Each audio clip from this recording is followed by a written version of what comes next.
Morning all of you. तो अब तक जो है हम लोग अपना कौन सा टॉपिक पढ़ रहे थे, क्लाइमेट हमने शुरू कर रखा था, जलवायु वाला जो टॉपिक था उसमें हमने बेसिक बेसिक सारी चीज़ें देख ली थी और लास्ट में हमने उसमें ITCZ की एक बात की थी जो कुछ बच्चों को थोड़ा कम समझ में आई। ठीक है, तो हम एक बार वापस अपना ITCZ को देखेंगे कि ये क्या है और कैसे हमारे मानसून को इफ़ेक्ट करता है, फिर हम आगे की चीज़ें पढ़ेंगे। देखिए, ये हमारी पृथ्वी है। पृथ्वी की शेप कैसी बताई थी मैंने, जियोइड शेप। ठीक है, ये हमारा 0 डिग्री हो गया, 5 डिग्री नॉर्थ और 5 डिग्री साउथ। ये उत्तरी गोलार्ध होता है, ये दक्षिणी गोलार्ध होता है, इतना तो हमें पता ही है। और यहाँ हमने बात करी थी कि यहाँ से जो है हमारी दक्षिणी पूर्वी व्यापारिक पवनें और यहाँ से उत्तरी पश्चिमी जो व्यापारिक पवनें हैं वो आकर यहाँ अभिसरण करती हैं।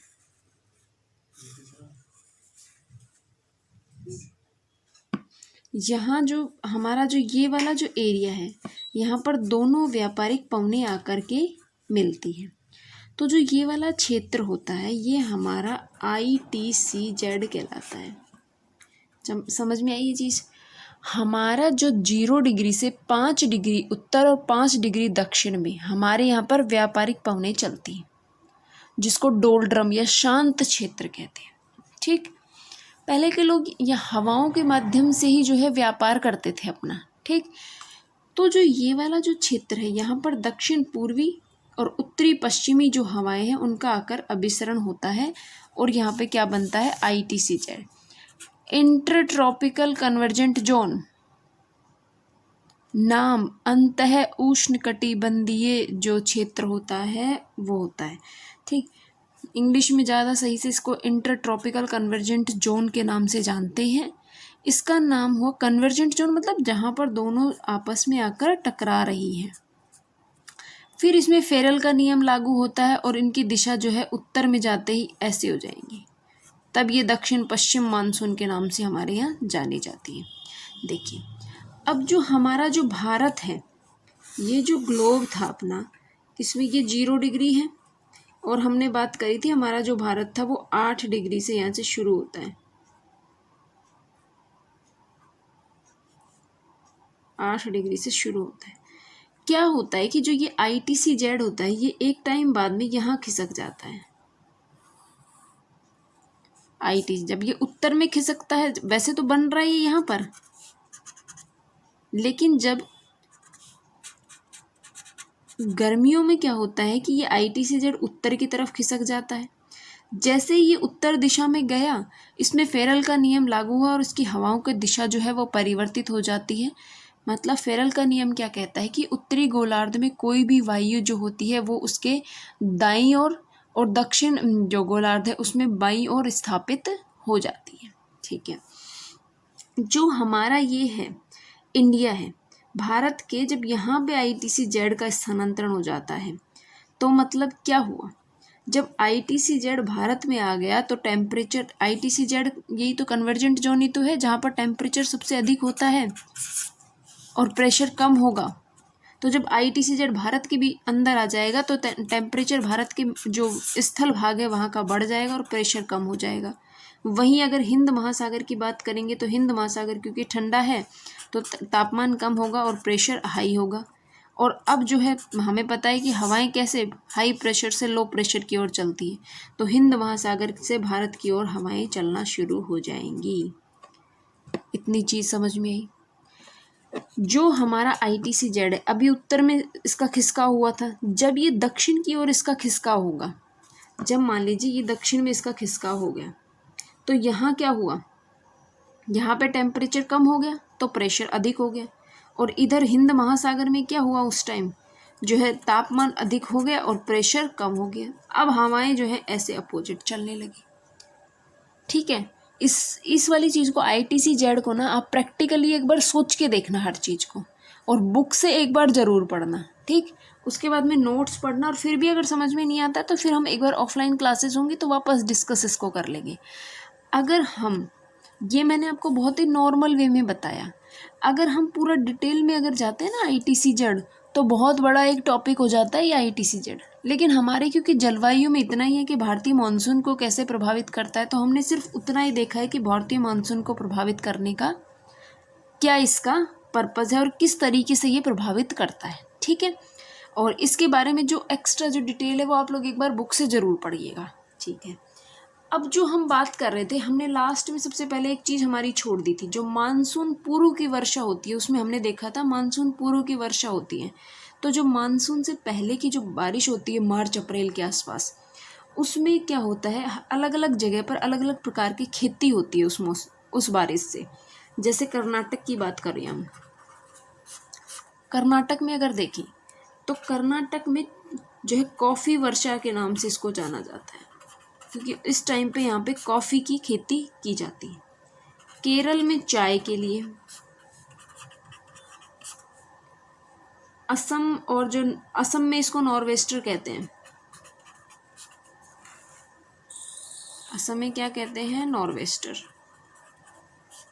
ठीक है, और जो एक और है पश्चिम बंगाल जो है, उसमें हम इसको क्या कहेंगे, पश्चिम बंगाल के अंदर, पश्चिम बंगाल में इसको कह रहे थे हम काल बैसाखी।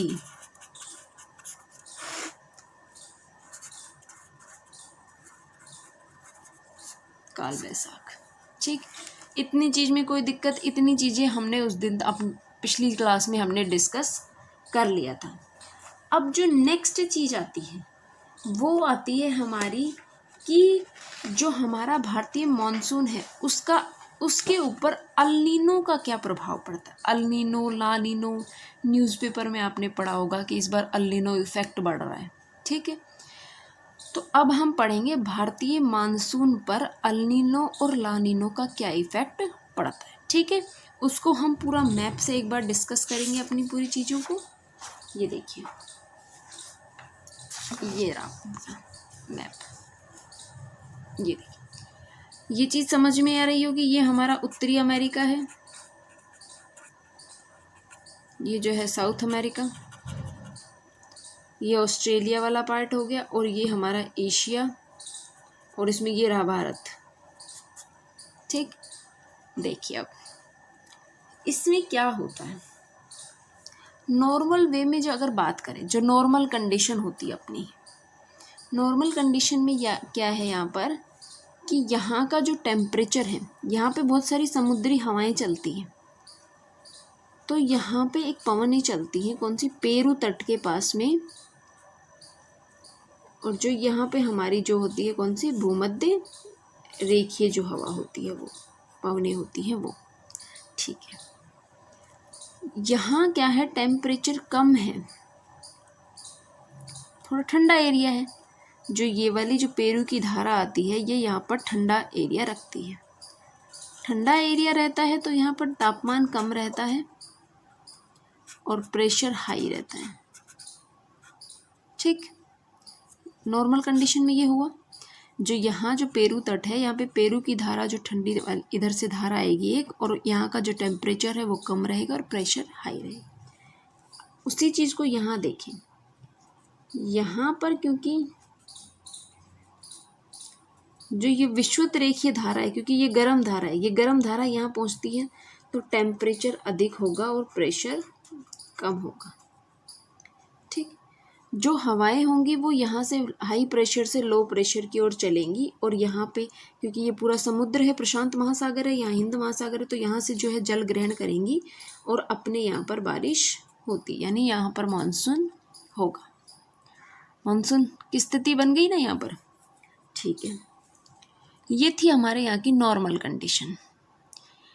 नॉर्मल कंडीशन में क्या हो रहा है कि यहाँ पर जो टेम्परेचर कम है, तापमान कम है, तो प्रेशर हाई हो गया, और यहाँ पर टेम्परेचर अधिक है और प्रेशर कम है, तो यहाँ पर नॉर्मल कंडीशन बनी। अब बात आती है अल्नीनो इफेक्ट की। अल्नीनो जो इफेक्ट होता है वो होता है हमारा दिसंबर के आसपास, दिसंबर के आसपास।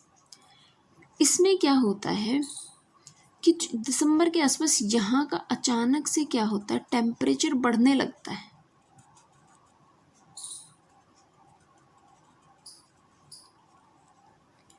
जब यहाँ टेम्परेचर बढ़ने लगेगा तो प्रेशर कम हो जाएगा। अल नीनो इफेक्ट, जो ये वाली धारा होती है, जो विषुवत रेखीय धारा है, जो दक्षिणी विषुवत रेखीय धारा है, इसी का अग्र प्रसार होता है ये, जो हमारी अल नीनो धारा के रूप में एक प्रवाहित होगा।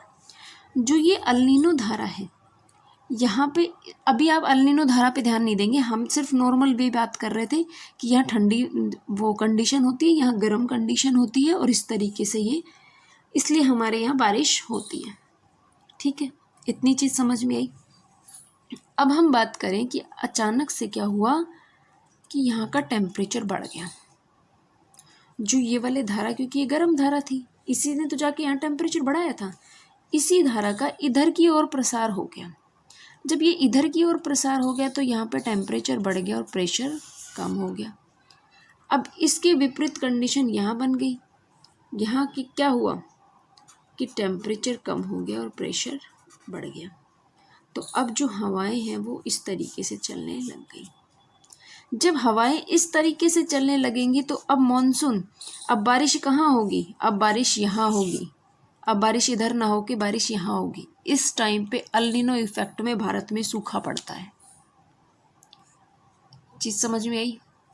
देखिए, जब नॉर्मल कंडीशन होती है, जब हमारे यहाँ रेगुलर बारिश होती है कि हाँ अप्रैल मई जून के अंदर बारिश होना स्टार्ट हुई और जो है अगस्त सितंबर तक वो ख़त्म हो जाती है, अगस्त तक ख़त्म हो जाती है।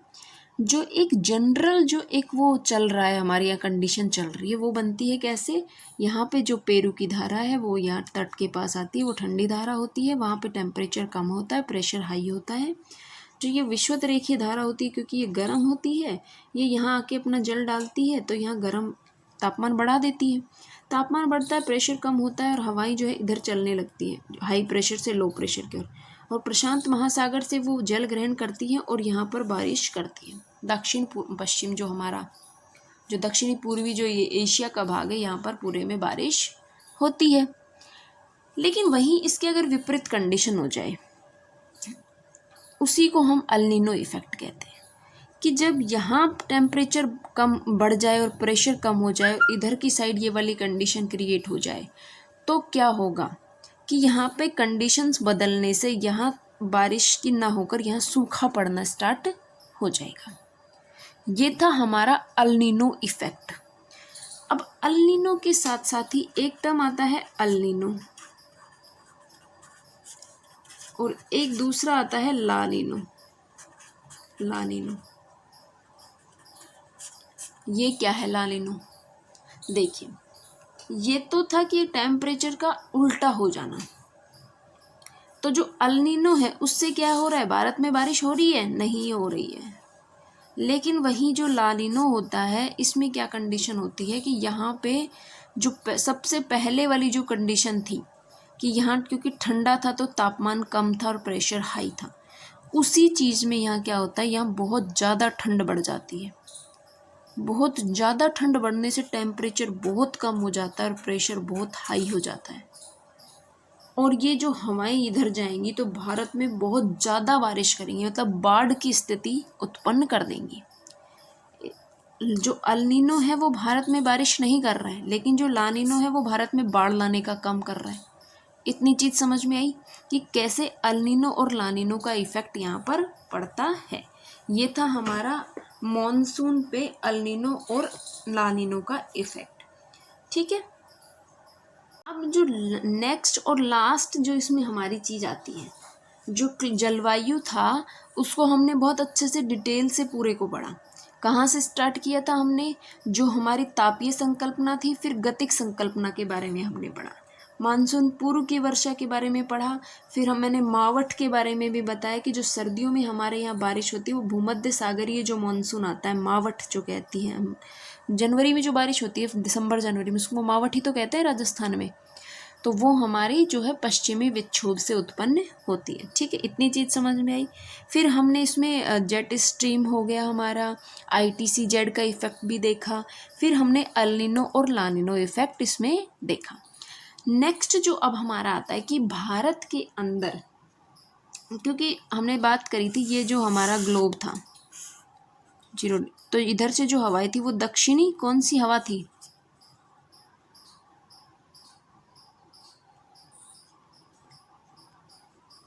कौन सी हवा थी हमारी? ये दक्षिणी पश्चिमी हवाएं जो थी, दक्षिणी पूर्वी हवाएं जो थी, वो जब इधर की साइड आती हैं तो वो हमारी दक्षिणी पश्चिम हवाओं के रूप में परिवर्तित हो जाती हैं।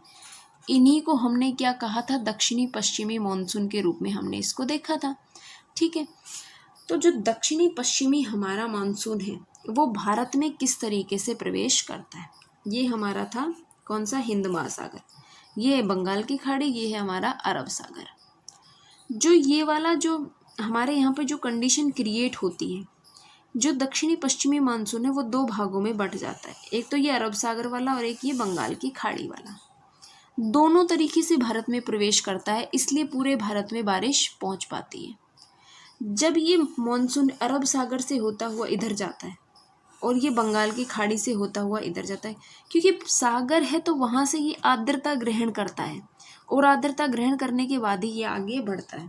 सबसे पहले अगर हम बात करें अरब सागर के मानसून की, तो जो अरब सागर का जो मानसून है वो हमारे जो ईस्ट वाले जो ये प्रायद्वीपीय जो भाग है उसके अंदर पूरे में बारिश करता है, दो शाखाओं में इसको बांट देता है।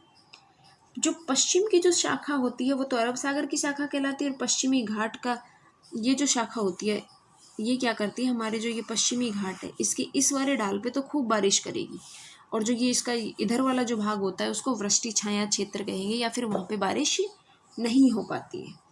अब देखिए इसमें किस तरीके से काम होता है। जो हम बात कर रहे थे हमारे अरब सागर के मानसून की, जब अरब सागर का मानसून भारत में आता है तो ये 3-4 जगह से अंदर प्रवेश करता है भारत के अंदर। कैसे जाए? जैसे देखिए यहाँ गया, यहाँ नर्मदा घाटी है, नर्मदा नहीं ताप्ती घाटी थी, ताप्ती घाटी सबसे पहले इधर देखिए, ये कौन सी? नर्मदा घाटी जो महाराष्ट्र के अंदर थी हमारी, जो ये जाएगी हमारे यहाँ छोटा नागपुर के पठार तक। ठीक, जो ये मॉनसून की जो एक शाखा गई, ये जो नर्मदा नदी है वहाँ से प्रवेश किया उसने और छोटा नागपुर के पठार तक ये गई, ये पूरे क्षेत्र में बारिश करती हुई जा रही है। ठीक है, एक जो शाखा है वो गई हमारे यहाँ से नर्मदा घाटी से, सॉरी नर्मदा घाटी होगी ना, अब ये ताप्ती घाटी महाराष्ट्र से, ये महाराष्ट्र के नागपुर क्षेत्र तक बारिश करेगी। और जो तीसरा क्षेत्र है वो गया हमारा इधर कहाँ पर? ये पंजाब हिमाचल के पर्वतपदीय क्षेत्र तक चला गया। ठीक है, देखिए जो हमारा अरब सागरीय मानसून की जो शाखा थी वो 3 क्षेत्रों से भारत में प्रवेश करेगी। एक ताप्ती नदी घाटी जो कहाँ तक जा रही है, कहाँ तक गई? छोटा नहीं सॉरी जो ये हमारी ताप्ती नदी घाटी जो छोटा नागपुर के पठार तक, ये हमारी नर्मदा नदी घाटी जो छोटा नागपुर के पठार तक गई। एक ये शाखा थी जो हिमाचल तक जाएगी हमारे ऊपर पंजाब तक, और क्योंकि यहाँ पर हिमालय है अरावली पर्वतमाला है राजस्थान में, तो उसके समानांतर ये निकल जाती है, इसलिए देखो यहाँ बारिश नहीं होती है राजस्थान के अंदर, इस वाले क्षेत्र में पश्चिमी भाग में बारिश नहीं होती, सिर्फ इस वाले भाग में बारिश होगी, पूर्वी भाग में। तो हमने देखा अरब सागर की हमारी 3 शाखाएं थी, एक नर्मदा नदी घाटी, एक ताप्ती नदी घाटी और एक जो हमारी हिमाचल और पंजाब वाली जो शाखा है वो, तीनों से भारत के अंदर प्रवेश हो गया और तीनों से ये बारिश कर रही है। अब हम यहाँ से निकले कौन सा? ये हमारी बंगाल की खाड़ी वाली शाखा, क्योंकि हमें पता है कि यहाँ पे गारो, खासी और जयंतिया ये 3 पहाड़ियाँ हैं जो कीपाकार पहाड़ियाँ बनी हुई। ये मॉनसून गया और इधर इन कीपाकार पहाड़ियों में फंस जाता है, इस वजह से यहाँ सबसे ज़्यादा बारिश होती है। यहाँ पे एक जगह है मौसिनराम, मेघालय में, यहाँ सबसे ज़्यादा बारिश होती है। जब ये मॉनसून की शाखा जो है वो आगे की तरफ जब गई तो एक तो ये क्या हुआ कि ये शाखा भी जो है अब कई भागों में बटेगी। एक शाखा है जो यहाँ पे चली गई, एक है जो यहाँ छोटा नागपुर के पठार में आकर यहाँ मिल गई, एक शाखा है जो इधर तक बारिश करती हुई जाएगी। तो इससे आप देखेंगे कि पूरे भारत में बारिश पहुंच गई। जब इधर से इधर की तरफ जा रही है जो ये अरब सागर वाली जो शाखा है, तो इधर से इसका बारिश यहाँ पे सबसे ज़्यादा होगी इस तटीय क्षेत्र पे, और जैसे जैसे ये इधर जा रही है तो कम होती जा रही है। वहीं अगर जो बंगाल की खाड़ी की जो शाखा है वो इधर जा रही है, तो यहाँ पे जो इधर बारिश सबसे ज़्यादा थी, इधर जैसे जैसे ये भारत के भीतर की साइड यानी पश्चिम की तरफ जब इसका विस्तार होगा तो यहाँ पे इसकी मात्रा में कमी आती चली जाएगी। ठीक है, इतनी चीज़ समझ में आई आप लोगों को कि अरब सागर की मॉनसून जो है वो 3 तरीके से भारत में प्रवेश करता है, 3 जगहों से प्रवेश करता है।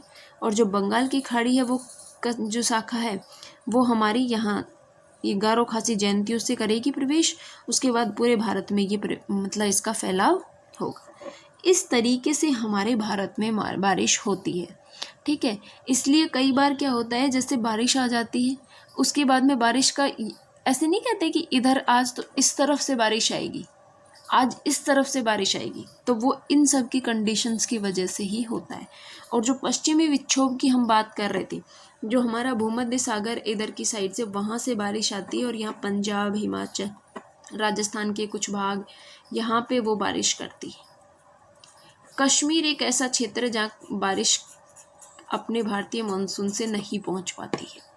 ठीक है, इतनी चीज़ समझ में आई। ये भारत के अंदर मानसून गया, जब ये मानसून वापस लौटता है तो जब ये लौटता है तो सिर्फ यहाँ कोरोमंडल तट पर बारिश होती है।